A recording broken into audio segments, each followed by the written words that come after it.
তুষার ভাই, ইলেকশন কবে হবে বলে আপনি মনে করেন? ডিসেম্বরে, ফেব্রুয়ারিতে? কারণ রাজনৈতিক নেতাদের সঙ্গে আমার কথা হচ্ছিল, তারা বলছেন তারা আসলে খুবই এটাকে বলবো যে কনফিডেন্ট যে আসলে এই সরকার ডিসেম্বরে ইলেকশন দিতে চায়। ডিসেম্বরে ইলেকশনের বাইরে যে কথাবার্তা এই সরকারের লোকেরা বলতেছেন, তারা এগুলি বলতেছেন যে তাদের বিভিন্ন ব্যর্থতা ঢাকার জন্য আসলে আমরা যাতে ইলেকশন নিয়ে শুধু কথা বলি, ইলেকশন দেওয়ার জন্য তারা ডিসেম্বরে দেওয়ার জন্য রেডি। যদি ডিসেম্বরে তারা না দিতে পারেন, বড় জোর ফেব্রুয়ারির আগে, ফেব্রুয়ারিতে মানে রোজা আসার পরবর্তী, রমজান আসার আগেই তারা ইলেকশন দিবেন। তুষার ভাই, আপনি কি মনে করেন? আপনার কি মত? আমি কামাল ভাইয়ের মত জানবো। আমার বয়সের কারণে আমি বাংলাদেশের প্রায় সবগুলি নির্বাচন দেখেছি, ফলে আমার মনে হয় যে ইলেকশন আগামী বছর জুনেও হবে না।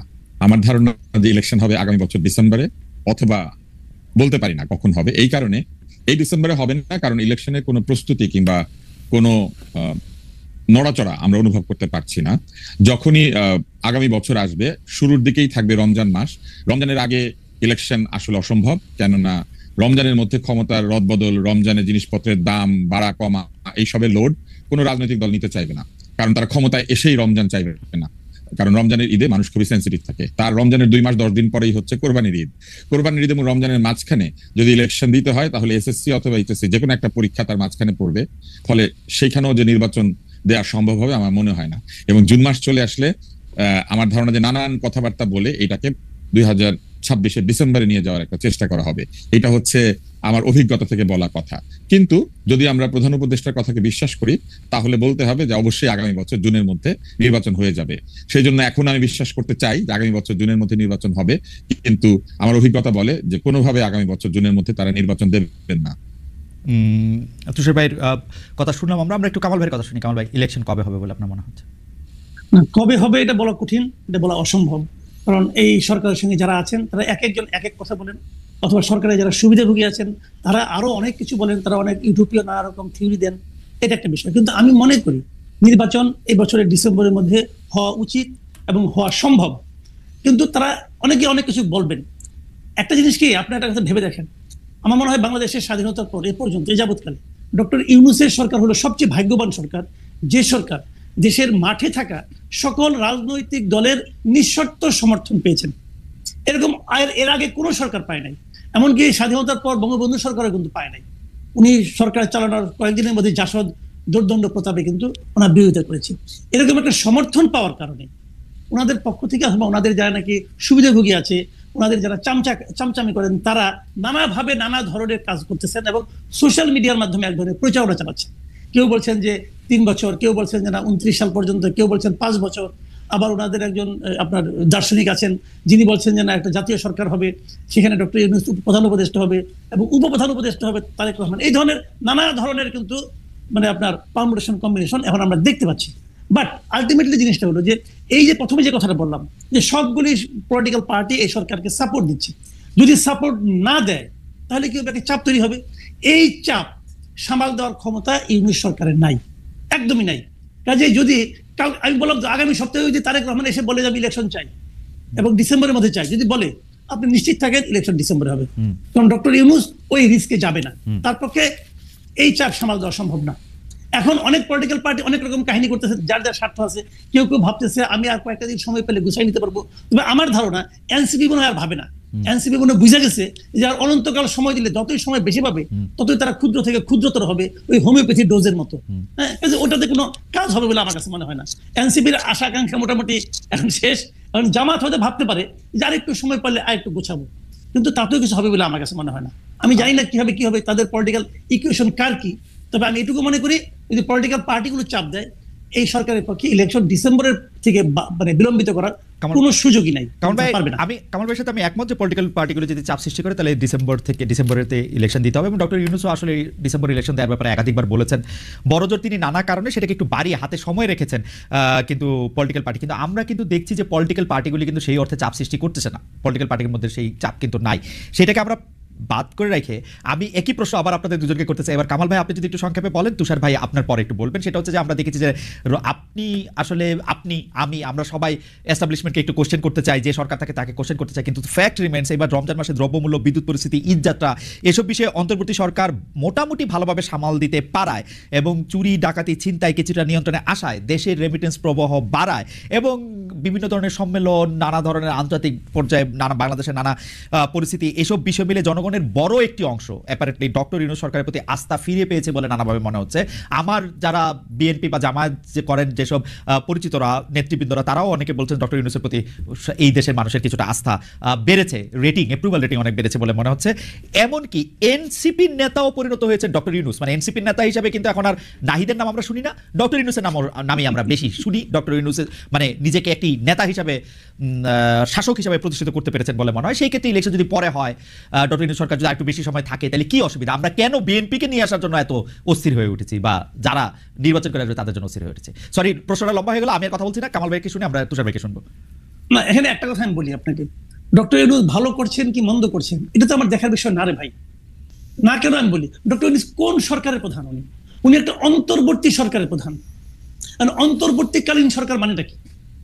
মানেটা হলো একটা রেগুলার গভর্নমেন্ট আসবে, যতদিন সেই রেগুলার গভর্নমেন্টটা না আসে ততদিন সরকারটাকে পরিচালনার জন্য এবং ওই রেগুলার গভর্নমেন্ট আনার জন্য যে নির্বাচনটা হবে সেই নির্বাচনটা অবাধ এবং নিরপেক্ষ করার জন্য একটা সরকার দরকার, সেটা হলো ডক্টর ইউনূসের সরকার। এই কথা কিন্তু মাথায় রাখতে হবে। কাজে এই সরকার তো রেগুলার গভর্নমেন্টের মতো কাজ করবে না। এবং অন্তর্বর্তী সরকার, আপনি যেগুলো আমরা সাফল্য বললাম, আমরা কিন্তু এগুলো একটাও অস্বীকার করছি না। রমজানের শাকসবজির দাম কম ছিল, কোনো সন্দেহ নাই। চালের দাম কি কম ছিল? তেলের দাম কি কম ছিল? ছিল না। এখন আপনি বলবেন যে চাল তেল নিয়ে কিন্তু কামাল ভাই, গত রমজানে সবকিছুর দামই বেশি ছিল, চালের দামও বেশি ছিল, শাকসবজির দামও বেশি ছিল, এবার শাকসবজির দাম কম, এটা আমার জন্য একটা রিলিফ না? রিলিফ, অবশ্যই রিলিফ, আমি অস্বীকার করছি না। রমজান তো শেষ, এখন কি হচ্ছে শুনেন। আমার কাছে ওই দিন এক ভদ্রলোক 3টা রিসিপ্ট পাঠাইছে, 3টা রিসিপ্ট। একটা রিসিপ্ট সে মোহাম্মদপুরের একটা দোকান থেকে, মায়ের দোকান নামে একটা চাউলের দোকান, সেই দোকান থেকে সে জানুয়ারি মাসের 3 তারিখে 25 কেজি চাউলের এক বস্তা চাউল কিনছে 1740 টাকা দিয়ে। সেই একই দোকান থেকে সেই একই চাল, একই পরিমাণ চাল উনি ফেব্রুয়ারি মাসের 1 তারিখে কিনছেন 1950 টাকা দিয়ে। সেই একই দোকান থেকে একই পরিমাণ চাল, 25 কেজি চাল, উনি এপ্রিল মাসের 7 তারিখে কিনেছেন 2155 টাকা দিয়ে। কথাটা খেয়াল করেন, 4 মাসের ব্যবধানে চাউলের দাম 1700 থেকে 2100 টাকা হয়ে গেছে, কিন্তু একই দোকানে একই জায়গায়। কাজেই এটা হলো রিয়েলিটি। আর গতকালকে তো আপনার তেলের দাম বাইরে গেল 1,14 টাকা। তো এখন আপনি যদি বলেন না তেলের দাম কম আছে, চাউলের দাম কম আছে, দাম বেড়েছে কিন্তু আমাদের ক্রয় ক্ষমতা বেড়েছে, বলতে পারেন ভাই, অনেক কথাই আগেও শুনেছি, এখনো শুনতে পারি। সেগুলি এক জিনিস। বিষয়টা কি হয়েছে আমি বলি, ডক্টর ইউনূস হলো একটা অসাধারণ পিআর পার্সন। উনি জানেন যে কিভাবে পিআরের কাজগুলি করতে হয়। সোশ্যাল মিডিয়ায় এক ধরনের হুজুগ উনি চালাচ্ছেন, খুবই প্ল্যান্ড ওয়েতে, খুবই। কিন্তু একটা কথা মাথায় রাখতে হবে ভাই, মাথায় রাখেন, যারা সোশ্যাল মিডিয়ায় এগুলি করে তারা কিন্তু বাজার করে না। বাজার করে বাবা, রান্না করে মা, ছেলে খায় আর খেতে খেতে স্ট্যাটাস দেয়। এটা মাথায় রাখতে হবে ভাই। এটাই বাংলাদেশে এখন হচ্ছে। কি হচ্ছে, বাবাকে জিজ্ঞাসা করেন যে বাজার করতে যায় তার কি হয়েছে। আমি কিন্তু বাজার করি না কামাল ভাই, আমি গত পরশুদিন বলি আপনাকে, গত পরশুদিন আমি এমন কোন সবজি পাই নাই যার দাম 80 টাকার কম। আমি পাই নাই ভাই, আমি নিজে কিনেছি। আমি কিন্তু আরেকজনের কাছে শুনে বলতেছি না। কিন্তু কামাল ভাই, একমাত্র টমেটো পেয়েছিলাম 50 টাকা কেজি। কিন্তু কামাল ভাই, টমেটো ছাড়া প্রত্যেকটা জিনিসের দাম 80 টাকা কেজি। কিভাবে কমলো ভাই? কিন্তু কামাল ভাই বলেন কিভাবে কমলো? না ঠিক আছে, কিন্তু কামাল ভাই, আমি আপনি দুজনই, আপনি আমার থেকে অনেকখানি বড়, কিন্তু আমরা আসলে এই সরকারগুলিকে খেয়াল করি। তো এই আওয়ামী লীগ সরকার, তার আগে যখন বিএনপি সরকার ছিল, তাদের যে মানে তৃণমূল পর্যায়ে তাদের যে বাহিনী আছে, সেটা ছাত্রদের হোক, যুবদের হোক, এটার হোক, তাদের একটা বড় চাঁদাবাজি এবং পাওয়ার এক্সারসাইজ করার একটা সিন্ডিকেট আছে। আমাকে আমার একজন গ্রামীণ বন্ধু ফোন করে সেদিন বলেছিলেন যে তোমরা তো গ্রামে আসো না, তোমরা বুঝবা না যে আমরা তো এই চাঁদাবাজি থেকে এখন মুক্ত আসি। এখন তো কেউ আমাকে এসে দলের, মানে উনি হ্যাডাম শব্দটা ব্যবহার করছেন, সেটা দেখাচ্ছে না। সমন্বয়কদের ওই গ্রাসরুট লেভেল এরকম দল নাই। তো এইটা তাদের জন্য একটা স্বস্তির। এইটা আমরা কেমনে বুঝবো? আমরা শুধু তথাকথিত নির্বাচন এর নাম দিয়ে এটাকে আমরা আসলে, না, আমি আপনার সঙ্গে কিন্তু একদম দ্বিমত করছি না। ওই পর্যায়ের এই ছুটকা ফাটকা চাঁদাবাজি এখন আসলে ওইভাবে নাই। ঢাকার রাস্তাতেও এই ফুটপাতের বাদামওয়ালাকেও কিন্তু প্রতিদিন 100 টাকা করে চাঁদা দিতে হতো আগে, যে নাকি চীনা বাদাম বিক্রি করে। ওইটা এখন নাই, আমি নিজে চেক করে দেখেছি, ওইগুলি নাই। এটা হলো একটা পজিটিভ দিক। কিন্তু একটা কথা আপনাকে মাথায় রাখতে হবে, সেই জিনিসটা হলো, আমি কিন্তু বাংলাদেশে ডক্টর ইউনূস সরকারকে হাসিনা সরকারের সঙ্গে তুলনা করবো না। হাসিনা সরকার তো আমার কল্পনার চেয়েও খারাপ সরকার ছিল। তাদের দৌরাত্ম, তাদের দাপট, তাদের অনিয়ম, দুর্নীতি, এটার সঙ্গে আমি কোনো সরকারকে তুলনা করবো না। সেটা এক জিনিস। ওইখান থেকে আমরা মুক্তি পেয়েছি। মুক্তি পাওয়া মানে এইটা এখন যা পেয়েছি, এটাই যে আমাদের প্রাপ্তি, এটাই যে আমাদের প্রত্যাশা, তা কিন্তু নয়। আমরা কিন্তু নিয়মতান্ত্রিক সরকার চাই। কেন চাই সেটা আমি বলি। আপনি যতক্ষণ পর্যন্ত আপনাকে রেগুলার পলিটিক্যাল গভর্নমেন্ট না আসবে, ততক্ষণ পর্যন্ত এই দেশে কোনো বিনিয়োগ আসবে না। আপনি সিঙ্গাপুর থেকে স্মার্ট লোক নিয়ে আসেন, আর 41,000 উপরে থেকে ঝাঁপ দেওয়া লোককে নিয়ে আসেন, ভাই কোনো লাভ হবে না। উনি ওই মানে একটা অনুষ্ঠানে পরিচালনা করবেন, টুকটাক ইংরেজি বলবেন, হয়ে গেল, স্মার্টলি হাঁটবেন, হয়ে গেল। বিনিয়োগ আসবে না ভাই। পলিটিক্যাল গভর্নমেন্ট ছাড়া রেগুলার গভর্নমেন্ট যারা বিনিয়োগ করবে তারা কিসের উপর ভরসা করে করবে না। কাজে আপনি সেই জন্য আপনার এখানে একটা রেগুলার পলিটিক্যাল গভর্নমেন্ট আসতে হবে। কথা বলছি, ডক্টর ইউনূস যদি ভালো হয় উনি এই ক্যাবিনেট নিয়ে ইলেকশন করুক না, অসুবিধা কি আছে? আচ্ছা, আরেকটা কথা, সেটা হলো এই ইলেকশন এদের প্রতি সাধারণ মানুষের ম্যান্ডেট আছে কিনা তারও তো একটা প্রমাণ হওয়া দরকার আছে। আপনি তো গাইড জোরে বলতেছেন জুলাই অভ্যুত্থান, আপনি গাইড জোরে বলতেছেন, কে নিয়োগ করছে? ডক্টর ইউনূস তো নিজেই বলছে তাকে নিয়োগ করছে ছাত্ররা এখন কই? ছাত্ররা মিটিং রাখলে তো 100 লোক হয় না, তাহলে ওনার নিয়োগ করতে হয় তো শুয়ে পড়ছে, এটা কুয়ে তো লাভ নেই ভাই। ওকে, কারণ ভাই আমি আপনার কাছে আসবো, আমি এই প্রশ্ন নিয়ে তুষারের কাছে একটু জানতে চাইবো যে তুষার ভাই আপনি কি মনে করছেন? সবজির দাম কম কিংবা বাজারে কিছু জিনিসপত্রের দাম গ্রহণীয় পর্যায়ে থাকাটা আসলে যতখানি না এই সরকারের কৃতিত্ব, তার চাইতে এটা হচ্ছে একটা আলামত আওয়ামী লীগ সরকারের দুর্নীতির। এই যে সিন্ডিকেট, জিনিসপত্রের দাম বাড়িয়ে মুনাফা করা, চাঁদাবাজি করা রাস্তার উপরে, এই জিনিসগুলো নাই। কারণ যারা এগুলো করতো তারা পালিয়ে গিয়েছে অথবা তারা গা ঢাকা দিয়েছে। ফলে এই যে জিনিসপত্রের দাম কমে এসেছে, এটা বরং প্রমাণ করেছে যে আওয়ামী লীগ কত দুর্নীতি করতো এবং কত খারাপ একটা সরকার ছিল।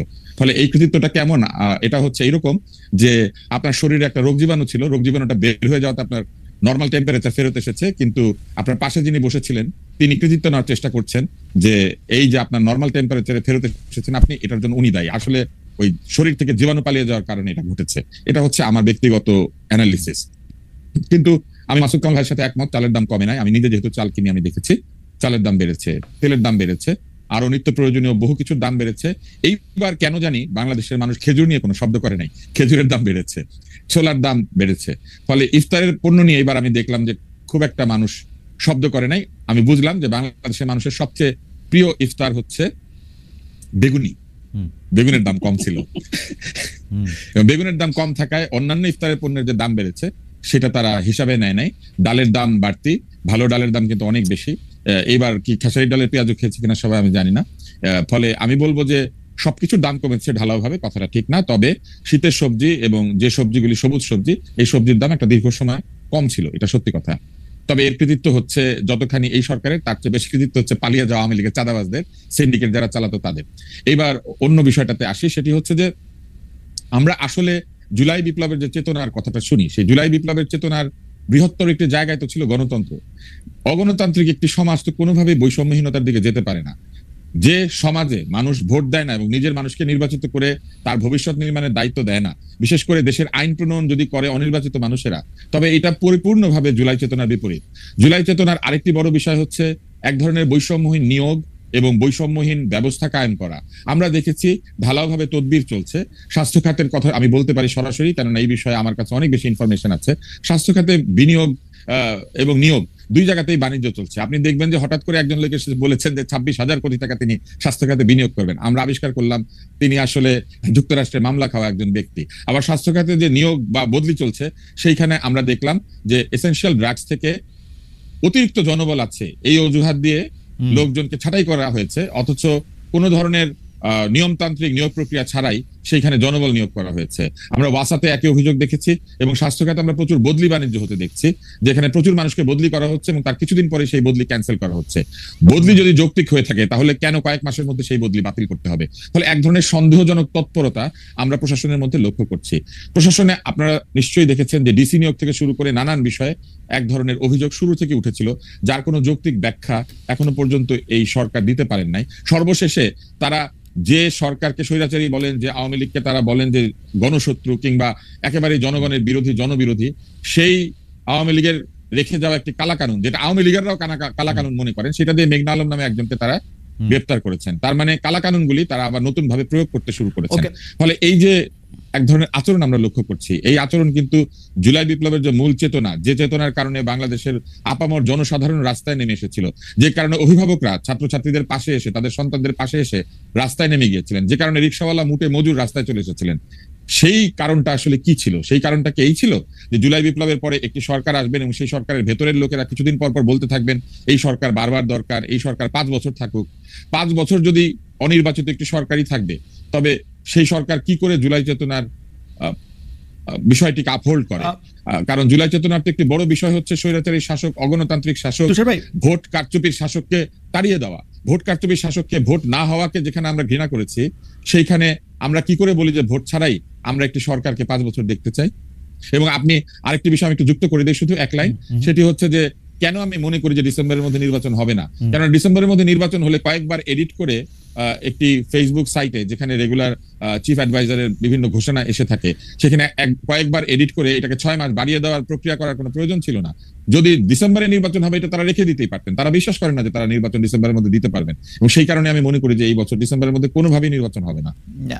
তুষার ভাই, আমার কাছে মনে হয় সেই প্রক্রিয়াগত একটি প্রশ্ন তো রয়েই গেছে, কিন্তু আমার কাছে মনে হয় ডক্টর ইউনূস যেহেতু ইনি দীর্ঘদিন এনজিও করেছেন, তিনি আসলে লিড টাইমটার বাইরে একটা ছায়া লিড টাইম রাখতে চান। কারণ তিনি মনে করেন যে তার কথা তিনি যদি ডিসেম্বরের পরে এটা না দিতে পারেন, এটা যদি জানুয়ারির প্রথম সপ্তাহে যায়, তাইলেও তিনি কথা না রাখার দায় উনি ডেলিভারেবলসটা এরকমই রাখতে চান, এটা আমার মনে হয়। আরেকটা জিনিস হচ্ছে যে আমি প্রশ্নটা করি, সেই প্রশ্নটা হচ্ছে যে আপনি, আমি, কামাল ভাই যেইভাবে গণতন্ত্র বা নির্বাচন যেটা চাচ্ছি, বিদ্যমান যে ইলেকশন সিস্টেম যেইভাবে মধ্যে থেকে আসলে 1991 সালের পর থেকেই যেভাবে আসলে নির্বাচনটা যে প্রক্রিয়ায় হয়ে আসতেছে, একটা লেভেল প্লেইং ফিল্ড হয়তো হয়, কিন্তু তুষার ভাই আপনি বা কামাল ভাই তুমুল জনপ্রিয় হওয়া সত্ত্বেও আপনারা আসলে ভোটের জায়গায় গেলে ভোট পাবেন না, কারণ ভোটের ময়দানটা একটু ডিফারেন্ট হয়ে আছে এখন। সেটাতে আপনি ভালো বক্তৃতা দিচ্ছেন কিনা, আপনি ভালো আইন করতে পারবেন কিনা, আপনি বাংলাদেশের জনগণের জন্য কল্যাণ করতে পারবেন কিনা, এটা চেয়ে বিবেচ্য বেশি হয় আপনি আসলে কতটা শো অফ করতে পারতেছেন, কতটা মোটরসাইকেল দেখাতে পারতেছেন, কতটা টাকা খরচ করতে পারতেছেন, এবং আপনি কত পেশি বা টাকাওয়ালা। এই সিস্টেমটা বজায় থাকলে আপনার ইলেকশনই কি আর না ইলেকশনই কি, এইটা কি আসলে গণতান্ত্রিক হয় কিনা? তুষার ভাই আপনার কাছ থেকে শুনে আমি কামাল ভাইকে একটু শুনতে চাই, আপনি যদি 2 লাইন একটু বলেন। ইলেকশনের যে সিস্টেম, আমি বলতেছি যে লেভেল প্লেইং ফিল্ড, এটা সবার জন্যই লেভেল হয়তো, কিন্তু আমার আপনার যেহেতু টাকা বা পেশি নাই, সেহেতু ইচ্ছা করলেও আমরা আসলে সে জায়গায় যেতে পারবো না, এবং আমরা উই আর এট মার্সি যে বড় দলগুলোর প্রধানরা আমাদেরকে নমিনেশন দিবে কি দিবে না। আপনার এই কথায় কিছুটা সত্য আছে, কিন্তু এই কথায় সত্য থাকলেও আমাদেরকে বুঝতে হবে যে আমাদের জনগণ যদি শো অফ পছন্দ করেন, যে কথা এনসিপিও বলেছে, সার্জিস বলেছে যে জনগণ এই ধরনের শো অফ পছন্দ করেন, গাড়ি নিয়ে তাদের শক্তি প্রদর্শন করলে জনগণ মনে করেন যে যিনি ভোট চাইছেন তিনি শক্তিশালী। জনগণ যদি এই বিষয়কে গুরুত্বের সাথে দেখেন, তাহলে ধরে নিতে হবে আমাদের জনগণ এরকম শাসকই চান। জনগণ যেরকম শাসক চাইবে সেরকম শাসকই তারা পাবেন। আমরা এই জন্য নির্বাচনী ব্যবস্থাকে প্রশ্নবিদ্ধ করতে পারি না যে আমাদের জনগণ ঠিক জায়গাতে ভোট দিতে পারে না। যদি এটাই হয়, আমরা মনে করি যে জনগণ ঠিক মতো ভোট দিতে পারে না, তাহলে তো আগের সরকারের কথাবার্তাও ঠিকই থেকে যায়। তারাও তো বলতেন যে উন্নয়ন বেশি দরকার, জনগণ উন্নয়ন বুঝে না, সেই জন্য উন্নয়নের স্বার্থে ক্ষমতা ধরে রাখতে হবে।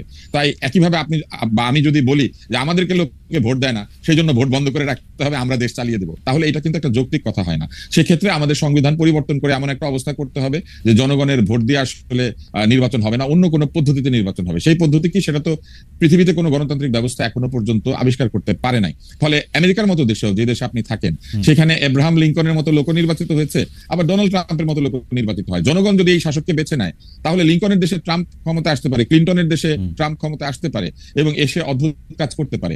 গণতন্ত্রের বিরুদ্ধে গিয়ে আমি তো এটা বলতে পারি না যে জনগণ ঠিক মতো ভোট দিতে পারে না। জনগণ যেভাবে ভোট দিতে চায়, যে দেবতা যেই প্রসাদে তুষ্ট হয়, যে ভোগে তুষ্ট হয়, হয়তো সেইভাবেই আমাদের পলিটিশিয়ানরা পলিটিক্স করেন। কিন্তু এইখানে আমার একটা ছোট্ট বলার বিষয় আছে, সেটি হচ্ছে নির্বাচন কমিশন আমাদের এই দেশে সঠিক নির্বাচনের যে রুলস অ্যাপ্লাই করতে বলেছেন, যেখানে হলফনামা দিতে হয়, আয়ের সঠিক উৎস ঘোষণা করতে হয়, অতিরিক্ত খরচ করলে সেই খরচকে প্রশ্ন করে প্রার্থীকে শাস্তি দেওয়া যায়, এই জিনিসটা চালু করলেই কিন্তু লেভেল প্লেইং ফিল্ডের সাথে সাথে আমাদের মতো লোকেরাও নির্বাচন করতে পারে। কেননা তখন কিন্তু ওই যে নির্বাচনের যে নির্ধারিত ব্যয়, তার বাইরে কোনো ব্যয় হলেই যিনি ব্যয় করবেন তার প্রার্থিতা পর্যন্ত বাতিল হয়ে যাওয়ার সুযোগ আছে।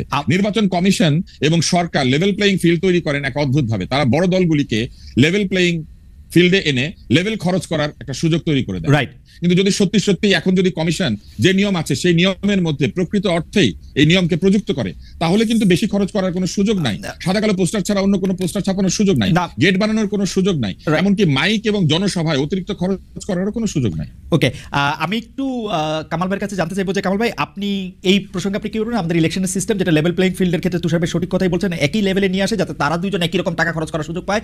কিন্তু আমার প্রশ্ন হচ্ছে যে এখন নির্বাচনী ব্যয় যদি একজন সংসদ সদস্যের ক্ষেত্রে সর্বোচ্চ 25 লাখ টাকা করার কথাও বলা হয়ে থাকে, কিন্তু তারা 25 কোটি টাকা খরচ করলে তারা কিভাবে এটা ধরবে? ভোটারদেরকে নগদ টাকা দিলে বা ভোটারদেরকে নগদ টাকা দিয়ে প্রভাবিত করার মতো অবস্থা সৃষ্টি করলে সেটা কি করা হবে? সেটা নির্বাচন কমিশন এরকম কোনো মেশিনারি নাই। এবং আমরা যেটা দেখছি যে মামলা করলে, যারা মহিউদ্দিন খান আলমগীরের মামলাটি এখানে স্মরণীয়, তিনি পরবর্তী নির্বাচনের 1 মাস আগে তাকে আসলে ওইটা রায় বেরিয়েছিল, প্রায় 5 বছরের ক্ষেত্রে। কামাল ভাই, আপনার নিশ্চয়ই মনে থাকবে, আপনি এই নিয়ে আপনার একটু মতামত দিবেন যে এই ইলেকশন সিস্টেমের মধ্যে আসলে আমরা গণতান্ত্রিক উপায়ে আমরা যাদেরকে চাই বা যেটাকে আমরা গণতন্ত্র বলি সেটার প্র্যাকটিস আমাদের পক্ষে করা সম্ভব হয় কিনা। তবে কামাল ভাই, আপনার থেকে 1 সেকেন্ড একটু অনুমতি নিচ্ছি, আমরা দর্শকদের কাছে জানতে চেয়েছিলাম যে এবারে শোভাযাত্রা সম্পর্কে। এবারে শোভাযাত্রা রাজনৈতিক নয়, বরং আনন্দ শোভাযাত্রা নিয়ে, বর্ষবরণ আনন্দ শোভাযাত্রা নিয়ে বলেছেন সংস্কৃতি উপদেষ্টা মোস্তফা সরোয়ার ফারুকী।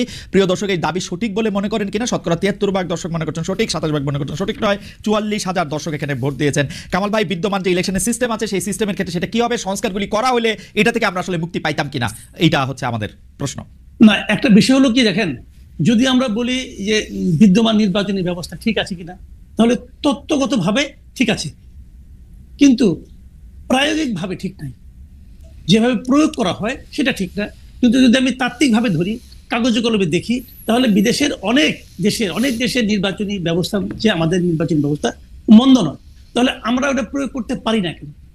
আমরা দেখেন যা কিছুই বলছি আজকে এই নির্বাচনী ব্যবস্থা নিয়ে আপনি যে কথা বলছেন, আমি যে কথা বলছি, তুষার ভাই যে সমস্ত কথা বলছি, আমরা কিন্তু আমাদের অভিজ্ঞতা থেকে কথা বলছি। আমরা গত কয়েকটা নির্বাচন দেখেছি কি হয়, এখানে টাকা পয়সার দাপটটা কোথায় যে ঠেকে আমরা কিন্তু দেখেছি। এই দেখে কিন্তু আমরা সিদ্ধান্ত নিচ্ছি হচ্ছে না। কিন্তু আপনি দেখেন 70-এর যে নির্বাচনটা হয়েছিল, যেটাতে আওয়ামী লীগ নিরঙ্কুশভাবে জিতেছিল, ওই সময় কি আওয়ামী লীগ সবচেয়ে ধনী দল ছিল না? তো তখন কি এই দেশে এই ভূখণ্ডই তো হয়েছে। আমরা ইন্টেনশনালি পলিটিক্যাল পার্টিগুলো আমাদের ভোটারদের মন মানসিকতা, চারিত্রিক বৈশিষ্ট্যকে চেঞ্জ করার চেষ্টা করছে, কিন্তু এই চেষ্টাটা সফল সম্পূর্ণ হয়ে গেছে আমি কিন্তু তাও মনে করি না। আপনি যদি ওই পরিবেশটা আবার দিতে পারেন, আপনি যদি ওরকম একটা মেরুদণ্ড সম্পন্ন নির্বাচন কমিশন নিয়ে আসতে পারেন, এদেশেও এই ভোটারদের নিয়েও আমি মনে করি একটা ভালো নির্বাচন করা সম্ভব, যে নির্বাচনে অর্থ তেমন কোনো প্রভাব বিস্তার করবে না। একজন লোক কোটি টাকা দিবে, তার কাছ থেকে টাকা নিয়ে একজন ভালো লোককে ভোট দিবে, এই মানসিকতা আমাদের ভোটারদের মধ্যে যে একদম নাই, এটা কিন্তু আমি মনে করি। কারণ আপনি অভিজ্ঞতার কথা বলছিলেন, কিন্তু 91 সালেও কিন্তু আমি যদি দেখি যে এরশাদ সাহেবের আমলে এটা প্রথম শুরু হয়েছে মারাত্মকভাবে, 70 সালে না, মানে প্রভাবিত করা। 91 সালের পরবর্তী সরকারগুলি বা যারাই ক্ষমতায় এসছে তারা এটা কিন্তু চূড়ান্তভাবে প্রভাবিত করেছে। আপনি সংসদে যেসব মুখগুলি আমরা পেয়েছি সেইগুলির দিকে তাকালে আপনি আসলে বুঝতে পারবেন যে তারা আসলে কারা, মানে তারা কেন সংসদে গিয়েছেন সেটিও কিন্তু পরিষ্কার। তো সেটি আপনি কেমনে, মানে আমি সেটাই বলি আপনাকে, জানেন একটা জিনিস হলো কি, গণতন্ত্রটা কিভাবে অগ্রসর হয়? গণতন্ত্রটা কিন্তু অগ্রসর হয় trial and error basis. Right. মনে করেন একটা ঘটনা ঘটে, ওই ঘটনার পরিণতি দেখে আরেকজন শিক্ষা নেয়, এইভাবে কিন্তু চলতে। এটা কিন্তু একদিনের ব্যাপার না, গণতন্ত্র কিন্তু একদিনে আসে না। এটা তো একটা, আপনার নির্বাচন বলেন, গণতন্ত্র বলেন, এর তো একটা প্রাতিষ্ঠানিক রূপ থাকা লাগে, না হলে হুট করে হয়ে যায় না। তো আমাদের এখানে যতবার হতে নিয়েছে ততবার কিন্তু আমরা এটাকে ব্রেক করেছি বিভিন্ন রকম এই সামরিক বাহিনী দিয়ে, মার্শাল ল জারি। যেমন ইন্ডিয়ার আমরা তো একই সঙ্গে 47 আমরা কিন্তু দেশ বিভাগ হয়েছিল, কিন্তু ইন্ডিয়াতে 47 থেকে পর্যন্ত একবারও তো সামরিক শাসন আসে নাই, কিন্তু তারা কিন্তু নির্বাচনের মাধ্যমে অগ্রসর হয়েছে। সেই নির্বাচনগুলির মধ্যে অনেকগুলি ফল্ট নির্বাচন ছিল, অনেক খারাপ নির্বাচনও ছিল, এখনো নির্বাচন নিয়ে প্রশ্ন কিন্তু উঠে। তারপরেও এটা গণতন্ত্র কিন্তু একটা জায়গায় এসে দাঁড়িয়েছে, যেটা এটুককে মানা যায়। কিন্তু পাকিস্তান তো পারে নাই, আমরা কিছুটা মাঝখানে পেরেছিলাম, পাকিস্তান তো তাও পারে নাই। তো এইগুলি কিন্তু আপনার ডিপেন্ড করে আপনি কতদিন সেটাকে কন্টিনিউ করতে পারবেন। পলিটিক্যাল পার্টিগুলোর মধ্যে ধান্দা থাকবেই। 2000 মানে আমরা যেটাকে 111-এর কথা বলি 2007-এর পরে, সেই 111 কিন্তু দেখেন, যদি 111-এর সময় না আসতো, ওইটা কিন্তু না আসলে কি হতো, 22শে জানুয়ারি যে নির্বাচনটা হওয়ার কথা ছিল 2007-এ, ওইটা কিন্তু 2014-রই একটা কিন্তু রেপ্লিকা ছিল, কিন্তু ওইটার আদলেই কিন্তু 2014-তে হয়েছে। সব আমার থাকবে, আমরা ঠিকঠাক করে নেবো, আমরা প্রধান উপদেষ্টা বানাবো, অমুক তমুক করবো। এটা লোকে পলিটিক্যাল পার্টিগুলির মধ্যে সেই চারিত্রিক একটা এক ধরনের বৈশিষ্ট্য তাদের মধ্যে তৈরি হয়েছিল। কিন্তু আমি মনে করি যেটা 24-এর ঘটনায়, আমি মনে করি আমাদের চেঞ্জ হওয়া, নতুন কিছু পাওয়ার একটা বাস্তবতা তৈরি হয়েছে। এখন যারাই স্বৈরাচারী হতে চাইবে তাদের মাথার মধ্যে কিন্তু 24-এর যে পরিণতি, এরকম পরিণতি তো এর আগে হয় নাই। 24-এর যে পরিণতি, শাসকের যে নির্মম যে মানে পরাজয় এবং পলায়ন এবং পর্যুদস্ত হওয়ার যে ঘটনা, এরকম ঘটনা কিন্তু অতীতে কখনোই হয় নাই। এরশাদ দেখেন স্বৈরাচারী ছিল, তারও পতন ঘটছিল, কিন্তু উনি কিন্তু ইলেকশন করতে পেরেছেন জেলখানা থেকেও, পেরেছেন তো। কিন্তু এখন কি হচ্ছে, এখন যে বাস্তবতাটা, এরা তো ইলেকশন করতে দিলেও আসতে পারবে না, অবস্থা এমন দাঁড়িয়েছে। মানুষের যে ক্ষোভ, এই ক্ষোভটা দেখে কিন্তু আমি মনে করি আগামীতে শিক্ষা নেওয়ার বিষয় আছে। কিন্তু তার পরিবর্তে আপনি যদি জনগণের হাতে যদি আপনার বেছে নেওয়ার ক্ষমতাটা না দেন, তার যে অধিকার, এটা তো অধিকার হবে আমার। আপনি যারা বলতেছেন যে ইউনূসকে 5 বছর রাখতে হবে, ওনারা ওনাদের ভালোবাসা থেকে বলতেছেন, ওনাদের ভালোবাসাকে আমি অনার করি, কিন্তু পাশাপাশি আমি ওনাদেরকে বলবো যে আপনি কি সবার কাছে জিজ্ঞাসা করছেন? না। সবার মতামত দিচ্ছেন না? সবার মতামত যখন নিতে পারবেন, সেটাকে আমি ডেমোক্রেসি বলতে পারবো। আপনি আজকে ইউনূসকে বলবেন, আমি একটা কথা বলে শেষ করি, আজকে আপনি ইউনূসকে ভালো বলতেছেন, আচ্ছা কালকে যদি ইউনূস মারা যায়, তখন আপনি কি করবেন? তখন আপনি আরেকজন ইউনূসকে কোথায় পাবেন? পাবেন তো না। তাহলে সেক্ষেত্রে আপনাকে কি করতে হবে? আপনাকে সিস্টেম ক্রিয়েট করতে হবে। Right. আপনার সংস্কারের কথা বলেন যে সিস্টেম ক্রিয়েট করবেন, আপনারা নিজেরাই তো সিস্টেম ভাঙার চেষ্টা করতেছেন যে উনাকে রাখতে হবে। Okay. কেন? উনার যদি জনগণের সমর্থন থাকে তাহলে উনি তো একটা পার্টির সঙ্গে আছেন অথবা পরোক্ষভাবে আছেন, উনি প্রকাশ্যে চলে আসেন, ওই পার্টির নেতৃত্ব দেন, ইলেকশন করেন। যদি জনগণ আপনাকে চায় আপনি নির্বাচিত হবেন। ওনার তো টাকার অভাব নাই।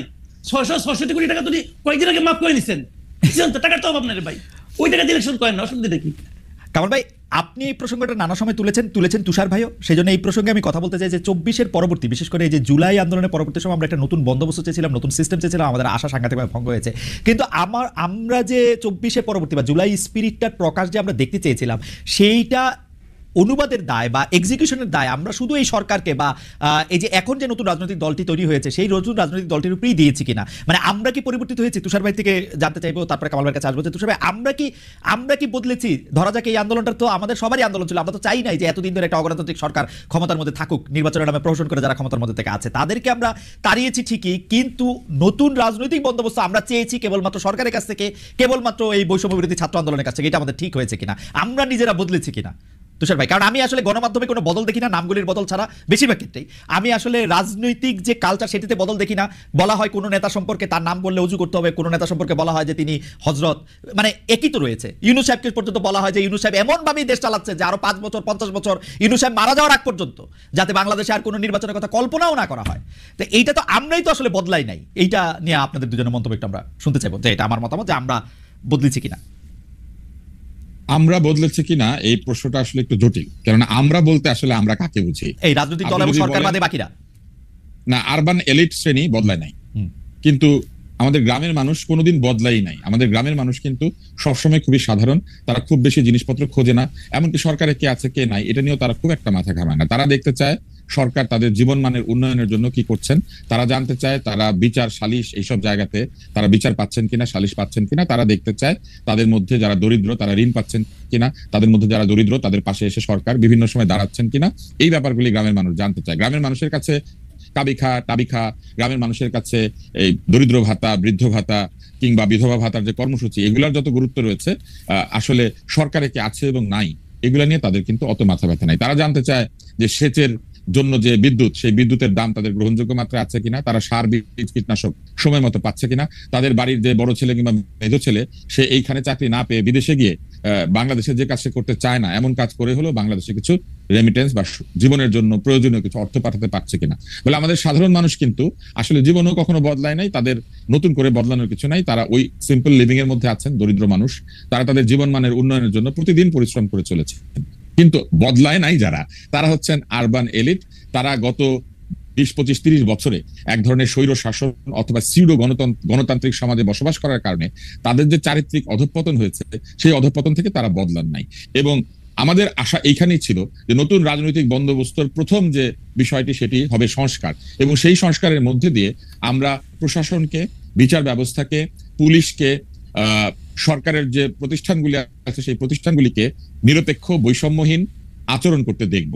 আমাদের কোথায় আশাভঙ্গ হয়েছে আমরা দেখেছি যে এই প্রতিষ্ঠানগুলি সেই আগের মতোই আচরণ করছে বহু জায়গাতেই। এবং কেন আমরা সরকারকে এবং এনসিপি কে আমরা এই দায়িত্বটা বেশি করে দিতে চাইছি, কারণ তারা এক দল হচ্ছেন নিয়োগকারী, যেটি মাসুদ কামাল বলেছেন, আরেক দল হচ্ছেন নিয়োগকৃত। ছাত্ররা এবং এনসিপি বলেছে আমরাই তো এই সরকারকে এনেছি কারণ আমরাই আন্দোলন করেছি। তার মানে নতুন বন্দোবস্তের যে প্রতিশ্রুতি এবং নতুন বন্দোবস্তের যে আকাঙ্ক্ষা তারাই সেটি মানুষের মধ্যে তৈরি করেছেন, এটা তাদের দাবি। আমি ধরে নিলাম তারা এককভাবে এই দাবিটা করতে পারেন, কারণ তারা সকল রাজনৈতিক দলকে আক্রমণ করেছেন। নানান ভাষায় তাদেরকে আমি দেখেছি যে সোশ্যাল মিডিয়াতে আক্রমণ করা হয়, অনেক কথা আমি বুঝিও না, যেমন কিছু কিছু শব্দ ব্যবহার করা হয় যে শব্দের অর্থ আমি ভালো মতো বুঝি না, এটা হয়তো এখনকার নতুন আরবান ডিকশনারিতে আছে, কিন্তু তারা সেগুলি ব্যবহার করেন।